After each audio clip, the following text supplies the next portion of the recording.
ఎప్పటికప్పుడు తాజా వార్తలను అందిస్తున్న కేఆర్ క్రైమ్ న్యూస్ కు స్వాగతం.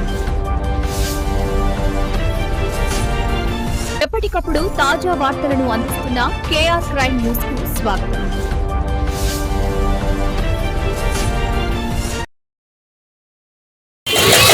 అందరికీ నమస్కారం. ఈరోజు పల్నాడు జిల్లా ఎస్పీ గారు అయినటువంటి మా ఎస్పీ గారు కృష్ణారావు ఐపీఎస్ గారి ఆదేశాల మేరకు నరసరాపేట డిఎస్పీ గారు అయిన హనుమంతరావు గారి ఆధ్వర్యంలో సుమారు 100 మంది పోలీసులతో ఈ టౌన్లో ఎక్స్క్లూజివ్గా హెల్మెట్లెస్ వెహికల్స్ మీద ఒక స్పెషల్ డ్రైవ్ అనేది కండక్ట్ చేయడం జరుగుతూ ఉంది. దీనికి ముఖ్య కారణం ఏంటంటే ప్రతిరోజు రెగ్యులర్గా యాక్సిడెంట్స్ జరగటం, ఈ యాక్సిడెంట్స్ జరిగి డెత్స్ జరగటం విపరీతంగా జరుగుతూ ఉన్నాయి.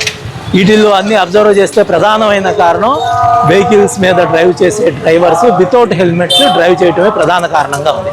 సో అటువంటి వాళ్ళలో అవేర్నెస్ కలిపియాలి అనే ఒక ముఖ్య ఉద్దేశంతో ఈరోజు మా డిఎస్పీ గారి ఆధ్వర్యంలో మేము 100 మంది కలిసి ఈ ఆర్యూబీ సెంటర్ నుంచి క్లాక్ టవర్ ఫస్ట్ గేట్ వరకు గ్రూప్స్గా విడిపోయి అందరం కూడా ఎక్స్క్లూజివ్గా ఈ హెల్మెట్లెస్ వెహికల్స్ మీద స్పెషల్ డ్రైవ్ అనేది చేస్తున్నాం.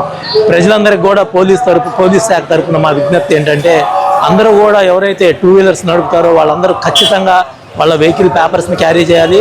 అదే మాదిరిగా హెల్మెట్ అనేది మ్యాండేటరీగా, ఎలాగైతే మనకి సెల్ ఫోన్ లేకుండా ఇంట్లో నుంచి బయటికి రావట్లేదో అదే మాదిరి ఖచ్చితంగా బైక్ మీద వచ్చేవాళ్ళు హెల్మెట్తోనే రావాలనేది, ఆ విధంగా వస్తే ఈ యాక్సిడెంట్స్ అనేవి తగ్గుముఖం పడతాయని పోలీస్ శాఖ తరఫున ప్రజలందరికీ మా విజ్ఞప్తి.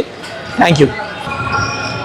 బోత్ ఈ అవేర్నెస్లో భాగంగా అవేర్నెస్ చేస్తున్నాము, అట్ ది సేమ్ టైము ఉండి కూడా క్యారీ చేయకుండా నిర్లక్ష్యంగా వస్తున్న వాళ్ళందరి మీద కూడా ఈ చలాన్స్ వేసి ఫైన్లు వేస్తున్నాం ఫస్ట్ టైం కాబట్టి.